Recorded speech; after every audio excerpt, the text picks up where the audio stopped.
Әл-Фараби әлемі, ауызша бейне журнал. Журналдың алғашқы беті Әбу Насыр Әл-Фараби кім? Толық аты жөні Әбу Насыр Мұхаммед ибн Узлағ ибн Тархан Әл-Фараби. Шығыс ғұламасы, әлемнің екінші ұстазы атанған ұлы ғұлама, шығыстың Аристотель атанған ұлы ойшыл, дүние жүзіне мәшһүр ғалым хакім, әлем философиясының заңғар тұлғасы, түркі ислам философиясының жарық жұлдызы, данышпан, энциклопедист, математик, астролог, музыка теоретигі, пәлсапашы. Екінші беті өмірбаян беттерінен. 870 жылы орта ғасырлық Фараб қаласында дүниеге келген. Фараб, Бұқара, Бағдат, Дамаск, Каир, Самарқан, Бұхара сияқты шығыс шаһарларында білімін жетілдірген. Өз дәуірінің ең көрнекті ғалымдарынан, ойшыл ақындардан тәлім-тәрбие алған. Тарихи деректері бойынша 70-ге жуық тіл білген, 150-ге жуық трактат қалдырған. Шығыстың Аристотель атанып, 950 жылы Шам қаласында 80 жасында қайтыс болған. Үшінші беті өлмейтін өсиеттері. Ғылымдар тізбегі трактатында сол кездегі ғылымды 5 салаға бөліп, әр саланың пәнін анықтап, қысқаша мазмұнына тоқталады. Әріптер кітабы еңбегінде тіл білімін талдап, түрлі қырларымен таныстырады.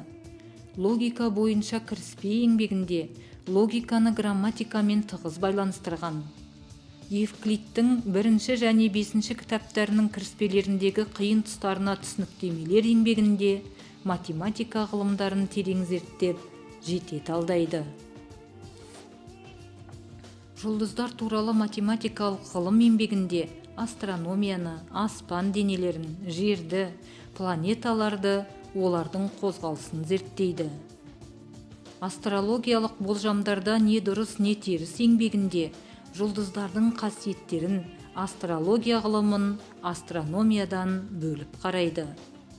Философияны үйрену үшін қажетті шарттар жайлы еңбегінде Аристотель философиясын меңгерудің 9 шартын айтып, өзіне дейінгі ғалымдардың ой-пікірлерін сарапқа салады.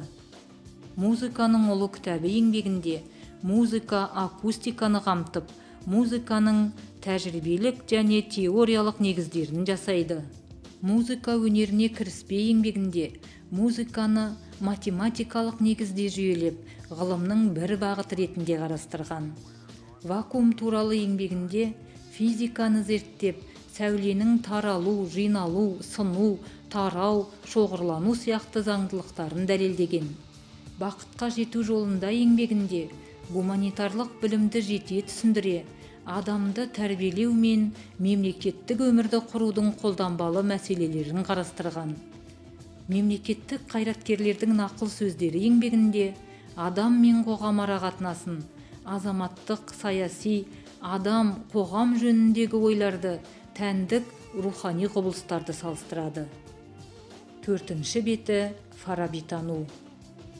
Қарағанды облыстық зағип және нашар көретін азаматтарға арналған арнайы кітапханасы Әбу Насыр Әл-Фарабидің шығармалары мен ол жайлы басылымдарды ұсынады.